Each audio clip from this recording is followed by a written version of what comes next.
الحمدللہ وکفا والصلاۃ والسلام علی من لا نبی بعد۔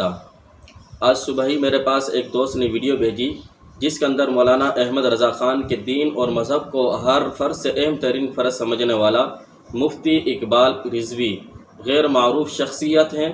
سستی شہرت حاصل کرنے کے لیے شہزادہ اہل سنت فخر دیوبند حضرت علامہ مفتی عبدالواحد قریشی صاحب دامت برکاتہم العالیہ، اللہ تعالی حضرت کے علم میں عمل میں برکتیں عطا فرمائے اور شریروں کے شر سے فتنہ بازوں کی فتنوں سے اللہ ان کی حفاظت فرمائے۔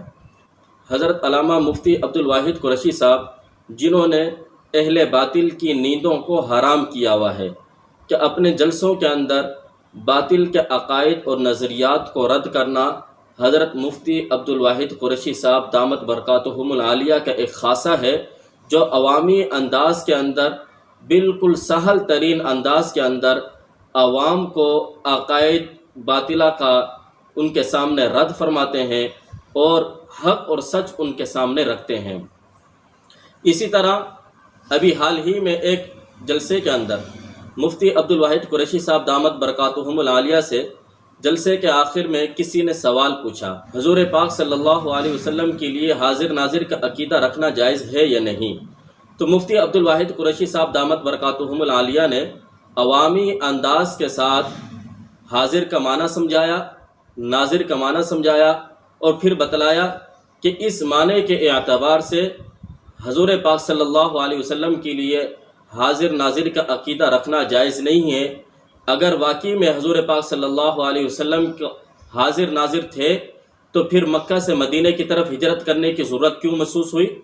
پھر آپ صلی اللہ علیہ وسلم کو معراج پر جانے کی کیا ضرورت محسوس ہوئی جب آپ پہلے ہی سے وہاں پر موجود تھے اور عوامی انداز کے ساتھ عوام کو مطمئن کیا؟ لیکن مفتی آصف اقبال رضوی صاحب انہوں نے یہ سوال اٹھایا کہ مفتی عبدالواحد قریشی صاحب نے اس پر کوئی آیت نہیں پڑھی، کوئی حدیث نہیں پڑھی، انہیں کوئی حدیث پڑھنی چاہیے تھی، اس عقیدے کو رد کرنے کے لیے کوئی آیت پڑھنی چاہیے تھی۔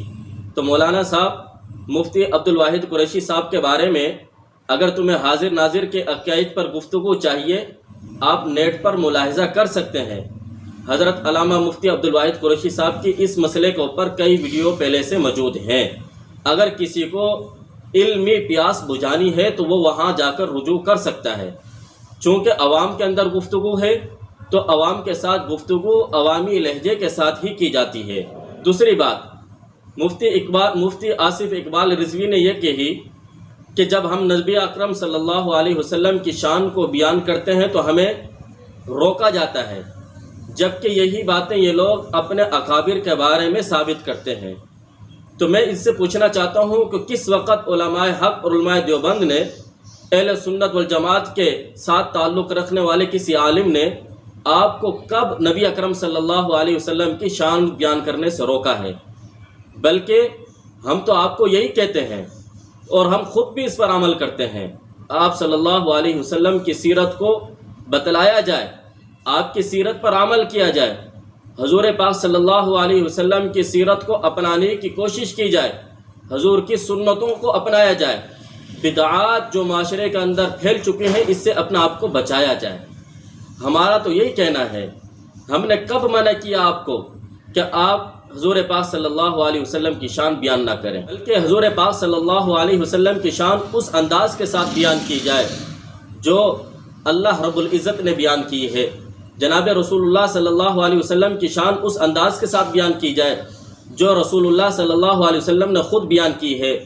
حضور پاک صلی اللہ علیہ وسلم کی شان اس انداز کے ساتھ بیان کی جائے جو صحابہ اکرام رضوان اللہ علیہم اجمعین نے بیان کی ہے۔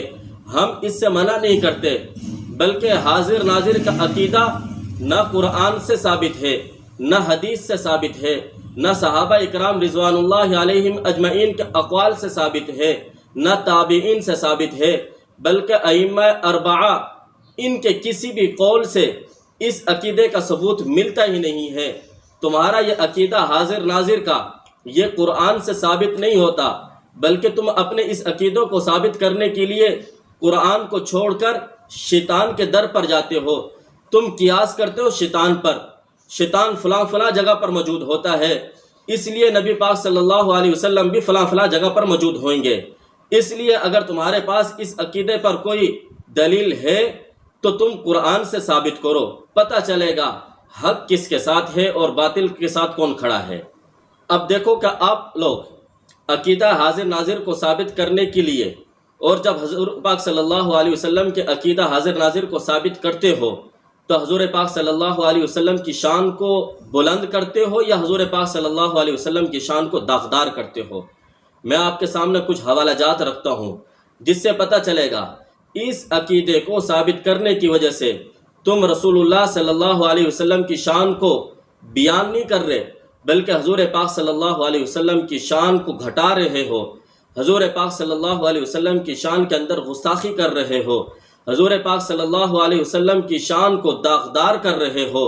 حضرت امی عائشہ صدیقہ رضی اللہ عنہا فرماتی ہیں کہ حضور پاک صلی اللہ علیہ وسلم نے کبھی میری شرمگاہ نہیں دیکھی، میں نے آپ صلی اللہ علیہ وسلم کی شرمگاہ کبھی نہیں دیکھی۔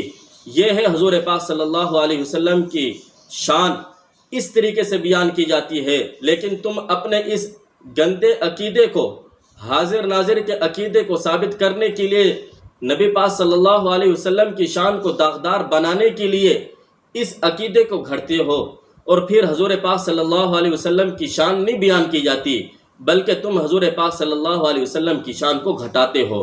یہ میرے پاس موجود ہے مقیاس حنفیت، بہت بڑے مولانا تمہارے عمر اچھروی صاحب، یہ صفحہ نمبر 291 پر حضور پاک صلی اللہ علیہ وسلم کے لیے عقیدہ حاضر ناظر کو ثابت کرنے کے لیے حضور کی شان کو کس طریقے سے گھٹاتا ہے۔ دیکھو کہتا ہے کہ حضور زوجین کے جفت کے وقت بھی حاضر ناظر ہوتے ہیں، یعنی جب میاں بیوی آپس میں تعلقات قائم کر رہے ہوتے ہیں، یہ وقت وہ ہوتا ہے کہ جناب رسول اللہ صلی اللہ علیہ وسلم نے ارشاد فرمایا کہ فرشتے بھی اس وقت الگ ہو جاتے ہیں۔ فرشتے جو انسان کے ساتھ کرامن کاتبین ہوتے ہیں اس وقت وہ دور چلے جاتے ہیں، لیکن یہ لوگ ایسے گستاخ ہیں، جناب رسول اللہ صلی اللہ علیہ وسلم کی گستاخی آپ کی شان کو داغدار بنانے کے لیے کہتے ہیں کہ جب میاں بیوی آپس میں تعلقات قائم کر رہے ہوتے ہیں اس وقت بھی حضور پاک صلی اللہ علیہ وسلم وہاں موجود ہوتے ہیں۔ حضرت عائشہ صدیقہ رضی اللہ عنہا فرماتی ہیں حضور نے کبھی میری شرمگاہ نہیں دیکھی۔ حضور کی شان تو یہ تھی، حضور اتنے حیادار تھے، لیکن یہ لوگ حاضر ناظر کے عقیدے کو ثابت کرنے کے لیے کیسے حضور پاک صلی اللہ علیہ وسلم کی شان حیا کو داغدار کرتے ہیں۔ صرف بات یہیں پر ہی نہیں، میں آپ کے سامنے ایک اور حوالہ پڑھتا ہوں، دوسری کتاب میرے پاس موجود ہے، تفسیر اسرار البیان، صفحہ نمبر 23 پر یہ کیا کہتے ہیں؟ حضور پاک صلی اللہ علیہ وسلم کی شان کو بیان کی جا رہی ہے، کس انداز کے ساتھ بیان کی جا رہی ہے، ذرا آپ بھی ملاحظہ کریں۔ یہ ذکر کرتے ہیں صفحہ نمبر 23 کے اوپر، جس جگہ کوئی زنا کرتا ہے، جس جگہ کوئی رشوت حاصل کر رہا ہوتا ہے، جس جگہ کوئی شراب پی رہا ہوتا ہے، جس جگہ کوئی بدکاری کر رہا ہوتا ہے، یا خلوت میں بدفعلی کر رہا ہے، یا چوری کر رہا ہے، حضور صلی اللہ علیہ وسلم اس کے شاہد ہیں۔ حضور صلی اللہ علیہ وسلم مشاہدہ فرما رہے ہیں۔ یہ لوگ کس طریقے سے نبی پاک صلی اللہ علیہ وسلم کی شان کو بیان کر رہے ہیں؟ کیا نبی پاک صلی اللہ علیہ وسلم کی شان یہی ہے؟ کیا عقیدہ حاضر ناظر کو اس لیے بیان کیا جاتا ہے جب میاں بیوی آپس میں تعلقات قائم کر رہے ہوں، حضور پاک صلی اللہ علیہ وسلم وہاں پر موجود ہو؟ یہ نبی پاک صلی اللہ علیہ وسلم کی شان بیان کی جا رہی ہے، نبی پاک صلی اللہ علیہ وسلم کی شان کو گھٹایا جا رہا ہے۔ تو یہ ایسا غلیظ ترین عقیدہ ہے، یہی حاضر ناظر کا عقیدہ، جس کے متعلق خود ان کے اپنے بڑوں نے کیا کہا کہ ایسا عقیدہ رکھنا کفر ہے۔ اور پھر آپ دیکھیں کہ کیسے حضور پاک صلی اللہ علیہ وسلم کی شان کو داغدار کیا جا رہا ہے کہ چوری کے وقت، زنا کے وقت کہتے ہیں کہ حضور وہاں موجود ہوتے ہیں، جبکہ حدیث پاک میں آتا ہے کہ جناب رسول اللہ صلی اللہ علیہ وسلم نے ارشاد فرمایا جب کوئی آدمی چوری کر رہا ہوتا ہے یا آدمی جب کوئی زنا کر رہا ہوتا ہے اس وقت ایمان اس کے دل سے نکل کر ہوا میں معلق ہو جاتا ہے۔ جب چوری کرنے والا چوری سے باز آ جائے، جب اس فعل سے اپنے آپ کو روک لے، جب زنا کرنے والا زنا کو چھوڑ دے، زنا سے فارغ ہو جائے، پھر بعد میں ایمان واپس لوٹتا ہے۔ ارے جس کی وجہ سے حضور پاک صلی اللہ علیہ وسلم کے صدقے سے، حضور کے وسیلے سے ہمیں ایمان ملا، وہ ایمان چوری کی حالت میں دور ہو جاتا ہے، وہ ایمان زنا کے وقت دور ہو جاتا ہے، وہ قریب نہیں رہتا۔ لیکن یہ کیسا عقیدہ تم بیان کر رہے ہو کہ حضور پاک صلی اللہ علیہ وسلم زنا کے وقت وہاں موجود ہوتے ہیں، حضور پاک صلی اللہ علیہ وسلم چوری کے وقت وہاں ان کو دیکھ رہے ہوتے ہیں۔ شرم کرنی چاہیے، حیا ہونی چاہیے کہ حضور پاک صلی اللہ علیہ وسلم کی شان کو بیان نہیں کیا جا رہا، بلکہ حضور پاک صلی اللہ علیہ وسلم کی شان اور آپ کی حیا کو داغدار کیا جا رہا ہے۔ ایسی شان کو بیان کرنے سے ہم آپ کو روکتے ہیں، اس طرح کی باتیں کرنے سے ہم آپ کو روکتے ہیں۔ پھر یہی نہیں، آگے چلیے، اب اس عقیدے کو ثابت کرنے کے لیے چونکہ مفتی عبد الواحد قریشی صاحب دامت برکاتہم العالیہ نے اس عقیدے کو رد کیا، اب اس عقیدے کو ثابت کرنے کے لیے اس نے ایک ویڈیو بنائی۔ اب چاہیے تو یہ تھا کہ یہ حاضر ناظر کے اوپر کوئی دلیل دیتا، یہ ثابت کرتا، قرآن پاک کی آیت پڑھتا، کوئی حدیث پڑھتا، یا کسی ائمہ اربعہ میں سے کسی امام کا قول نقل کرتا۔ چونکہ اس کو پتہ تھا کہ اس کے پاس کوئی دلیل موجود نہیں، اس نے بہانہ بنایا کہ اگلی ویڈیو بناؤں گا اور حاضر ناظر کے عقیدے کو وہاں پر ثابت کروں گا۔ کیوں؟ ابھی کیوں نہیں ثابت کر سکا تم؟ ابھی کون سی تیرے کو ایسی تکلیف تھی کہ تو جو ہے ابھی ثابت نہیں کر سکا؟ اور پھر ثابت کرنے کے لیے حکایات اولیاء میں سے ایک حکایت نقل کر دی اور کہنے لگا کہ دیکھو مولانا قاسم نانوتوی رحمۃ اللہ علیہ وہ قبر سے نکل کر باہر آ گئے، تو اس سے پتہ چلا حاضر ناظر کا عقیدہ صحیح ہے، حضور پاک صلی اللہ علیہ وسلم کے لیے عقیدہ ثابت کیا جا سکتا ہے۔ ارے عقیدے حکایات سے ثابت نہیں ہوتے، اتنا تو معلوم ہونا چاہیے۔ عقائد کو ثابت کرنے کے لیے قرآن پاک کی کوئی نص صریح ہونی چاہیے، آپ کو اتنے بھی معلوم نہیں، آپ حکایات کے ذریعے سے عقیدوں کو ثابت کرنے کی کوشش کر رہے تھے۔ حکایت پڑھنے کا زیادہ شوق ہے تو میں آپ کو آپ کی حکایات رضویہ کی طرف لے چلتا ہوں، ذرا دیکھیے تو صحیح حضرت نے کیا گل کھلائے ہیں، کس طریقے سے تم حاضر ناظر کے عقیدے کو کہاں کس طریقے سے ثابت کرتے ہو، اور پھر دعویٰ کرتے ہو کہ ہم اولیاء کی شان بیان کرتے ہیں، دعویٰ کرتے ہو کہ ہم انبیاء کی شان بیان کرتے ہیں۔ یہ میرے پاس موجود ہے حکایات رضویہ، مولانا احمد رضا خان نے یہاں پر اولیاء کی شان کو کس طریقے سے بیان کیا ہے، ذرا اس کو بھی ملاحظہ کریں۔ عقیدہ حاضر ناظر جس کو ثابت کرنے کے لیے یہ کس طریقے سے باتیں کرتے ہیں۔ میں آپ کے سامنے ایک حکایت پڑھتا ہوں، چونکہ ان کو حکایات پڑھنے کا زیادہ شوق ہے، ان کو حکایات اولیاء، کرامات اولیاء سے یہ اپنے عقیدوں کو ثابت کرنے کی کوشش کر رہے ہیں۔ ارے حکایات رضویہ کو ذرا اٹھاؤ، دیکھو تو صحیح کہ تم اس عقیدے کو بیان کرتے ہوئے اولیاء کی شان کو کس طریقے سے داغدار کر رہے ہو، اولیاء کی شان کو کس طریقے سے بدنام کر رہے ہو۔ کیا تمہارے نزدیک اولیاء اسی کو کہتے ہیں؟ مولانا احمد رضا خان صاحب کہتے ہیں سید احمد کی 2 بیویاں تھیں، سیدی عبدالعزیز دباغ رضی اللہ عنہ نے فرمایا کہ رات تم نے ایک بیوی کے جاگتے ہوئے دوسری سے ہم بستری کی، یہ نہیں چاہیے۔ کہتے ہیں کہ ایک سید احمد صاحب تھے، ان کی 2 بیویاں تھیں، تو 2 بیویوں میں سے ایک سے رات کو انہوں نے ہم بستری کی، اور جب صبح کو اپنے پیر کے پاس آئے تو پیر صاحب نے کہا کہ تم نے اپنی بیوی کے سامنے دوسری بیوی کے ساتھ ہم بستری کی، اس طرح نہیں کرنا چاہیے تھے۔ تو وہ مرید کہنے لگے کہ حضرت آپ کو کیسے معلوم ہوا، وہ تو سوئی ہوئی تھی۔ تو فرمایا کہ نہیں، وہ سوئی ہوئی نہیں تھی، بلکہ اس نے بہانہ بنایا ہوا تھا، اس نے سونے کی ایکٹنگ کی ہوئی تھی، تمہیں ایسا نہیں کرنا چاہیے تھا۔ اب جو ہے مرید بڑا پریشان ہوا، حضرت آپ کو کیسے پتہ چلے یہ بات؟ کہا کہ اس جگہ پر کیا کمرے کے اندر ایک پلنگ خالی تھا؟ کہا جی خالی تھا۔ کہا اسی کے اوپر تو میں لیٹا ہوا تھا۔ اب دیکھو کہ یہ اولیاء کی شان آئی جا رہی ہے، اولیاء کی شان کو داغدار کیا جا رہا ہے۔ کیا ولیوں کا کام صرف یہی ہے کہ جب دوسروں کی بیوی، کوئی شخص شوہر اپنی بیوی کے ساتھ ہم بستری کرے تو ولی وہاں پر جا کر دیکھ رہا ہوتا ہے؟ یہ ولیوں کی شان ہے؟ یہ اولیاء کی شان کو انہوں نے اس طریقے سے داغدار کیا ہے۔ اور پھر اس عقیدہ حاضر ناظر کو رد کرنے کے لیے خود انہوں نے کیا کیا؟ میرے پاس یہ کتاب موجود ہے، فتاوی رضویہ، جلد 6 ہے، صفحہ نمبر 157۔ اس کے اندر لکھتے ہیں کہ اللہ کے لیے لفظ حاضر ناظر کا استعمال بہت برے معنی رکھتا ہے، یعنی حاضر ناظر کا معنی، حاضر ناظر کا عقیدہ اللہ تعالیٰ کے لیے بیان کرنا بہت برے معنی رکھتا ہے، یعنی اللہ کے لیے حاضر ناظر کا لفظ استعمال نہیں کرنا چاہیے، اس کا معنی اچھا نہیں ہے گا۔ اب میں آپ سے سوال کرتا ہوں، ایک چیز اللہ رب العزت کے لیے صحیح نہیں ہے تو وہ رسول اللہ صلی اللہ علیہ وسلم کے لیے صحیح ہو سکتی ہے؟ ذرا اپنے دل پر ہاتھ رکھ کر بتائیں. آپ تھوڑا سا سوچیں، جو چیز اللہ کے لیے صحیح نہیں ہے وہ جناب رسول اللہ صلی اللہ علیہ وسلم کے لیے کس طرح صحیح ہو سکتی ہے؟ پھر یہی فتاوی رضویہ جلد 6 ہے، صفحہ نمبر 384 کو پر لکھتے ہیں اللہ کے لیے اس لفظ کے استعمال سے پرہیز کرنا چاہیے، یعنی اللہ تعالیٰ کے لیے یہ لفظ استعمال نہیں کرنا چاہیے.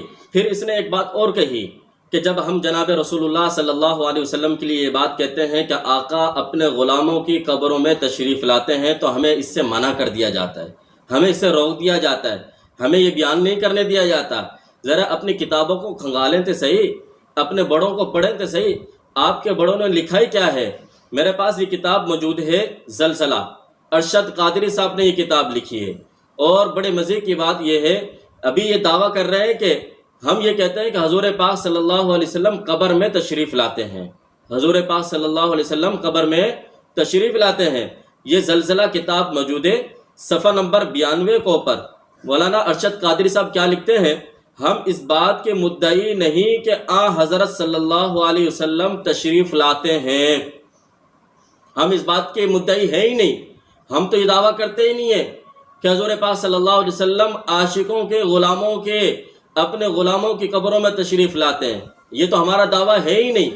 اور پھر اپنے بڑے حضرت کی ذرا اعلیٰ حضرت جن کے دین اور مذہب کو تم ہر فرض سے اہم ترین فرض سمجھتے ہو، اس کے بارے میں ذرا پڑھیے ملفوظات کے اندر کیا لکھتے ہیں. یہ میرے پاس موجود ہے، ملفوظات حصہ 4 صفحہ نمبر 88 کو اوپر مولانا احمد رضا خان صاحب سے سوال کیا جاتا ہے کیا حضور صلی اللہ علیہ وسلم مسلمان کی قبر میں تشریف لاتے ہیں؟ ذرا کان کو کھول کر سنیے، کیا حضور پاک صلی اللہ علیہ وسلم مسلمان کی قبر میں تشریف لاتے ہیں؟ تو مولانا احمد رضا خان صاحب کیا جواب دیتے ہیں؟ ذرا اپنے دل پر ہاتھ رکھیے اور انصاف کے ساتھ بتائیے، امت کو گمراہ مت کیجیے. کیا ہم جب کہتے ہیں کہ جناب رسول اللہ صلی اللہ علیہ وسلم غلاموں کی قبروں میں تشریف لاتے ہیں تو ہمیں منع کر دیا جاتا ہے، دیوبندی ہمیں منع کر دیتے ہیں؟ ذرا اپنے ابا کی بات کو تو سن لو، وہ کیا کہتا ہے. مولانا احمد رضا خان صاحب ملفوظات حصہ 4 صفحہ نمبر 88 کو پر لکھتے ہیں جواب، نامعلوم سرکار صلی اللہ علیہ وسلم خود تشریف لاتے ہیں یا روضہ مقدسہ سے پردہ اٹھایا جاتا ہے، شریعت نے کچھ تفصیل نہیں بتائی. ارے مولانا احمد رضا خان صاحب تو خود اقرار کر رہے ہیں کہ شریعت نے اس کی تفصیل بتائی نہیں ہے. کیا آپ صلی اللہ علیہ وسلم خود تشریف لاتے ہیں یا روضہ مبارک سے پردہ اٹھا لیا جاتا ہے؟ یعنی ابھی تک ان کو یہ معلوم ہی نہیں ہے پردہ اٹھایا جاتا ہے یا پردہ اٹھایا جانا ہے، اور یہ لگے ہیں حاضر ناظر کے عقیدے کو ثابت کرنے کے لیے. تو میں آپ کو یہی مشورہ دوں گا، آپ اس کے پیچھے مت پڑیے، آپ اس مسئلے کے اندر دست و گریبان ہیں. آخر میں ایک حوالہ آپ کے سامنے پیش کر دیتا ہوں، آپ سے امید ہے کہ آپ اس کا ضرور جواب دیں گے، اور حاضر ناظر کے اوپر آپ کو اگر گفتگو کرنے کا شوق ہے آپ جرت کیجئے، میں آپ سے گفتگو کرنے کے لیے تیار ہوں اس مسئلے کے اوپر. پھر میں آپ کو کس طریقے سے دن کے اندر تارے دکھاتا ہوں آپ دیکھیے گا، ذرا جرت کیجئے. آخری حوالہ آپ کے سامنے پیش کرتا ہوں. حوالہ جات میرے پاس سینکڑوں موجود ہیں، بہت سارے ایسے ہیں کہ آپ کو ابھی تک یہی معلوم نہیں ہے کہ ہم حاضر ناظر کا عقیدہ رکھیں یا نہ رکھیں. آپ کی کتابیں بھری پڑی ہیں. اگر آپ یہ کہتے ہو کہ حاضر ناظر حضور پاک صلی اللہ علیہ وسلم ہے، 40 سے زائد فتوے دکھاؤں گا کہ جو یہ عقیدہ رکھے وہ کافر ہے. اور اگر تم کہتے ہو کہ حضور پاک صلی اللہ علیہ وسلم حاضر ناظر نہیں ہے، یہ عقیدہ نہیں رکھنا چاہیے، تمہارے ہی علماء کے پھر 40 سے زائد فتوے دکھاؤں گا جس کے اندر تمہیں ہی کافر کہا گیا ہے. تمہیں ابھی تک یہی معلوم نہیں ہے کہ حاضر ناظر کہا جائے یا نہیں کہا جائے، حاضر ناظر کا عقیدہ رکھا جائے یا نہیں رکھا جائے. میں آپ کے سامنے ایک آخری حوالہ پڑھتا ہوں. یہ میرے پاس کتاب موجود ہے، انوار شریعت، اس کا صفحہ نمبر 239. سوال ذرا غور سے توجہ کے ساتھ سنیے گا. اگر کسی کا یہ عقیدہ ہو کہ مشائخ کی ارواح حاضر ناظر اور ہر چیز جانتی ہیں، اس بارے میں کیا فتویٰ ہے؟ مفتی صاحب سے فتویٰ پوچھا جا رہا ہے حاضر ناظر کا عقیدہ رکھنا جائز ہے یا نہیں. تو حضرت جواب دیتے ہیں ایسا شخص کافر ہے، ایسا عقیدہ رکھنے والا کافر ہے. یہ تو لگے تھے کہ حاضر ناظر کا عقیدہ ثابت کرنے کے لیے میں نے انہی کی کتابوں سے انہی کو کافر قرار دیا کہ یہ جو عقیدہ حاضر ناظر کا رکھتا ہے وہ شخص کافر ہے، اس کا تعلق دین کے ساتھ نہیں ہے۔ اللہ تعالی ہمیں حق سمجھنے کی، اہل حق کے ساتھ تعاون کرنے کی، باطل عقائد اور نظریات سے بچنے کی، اور رسومات جو معاشرے کے اندر پھیل چکے ہیں ان سے بچنے کی توفیق عطا فرمائے۔ وآخر دعوانا ان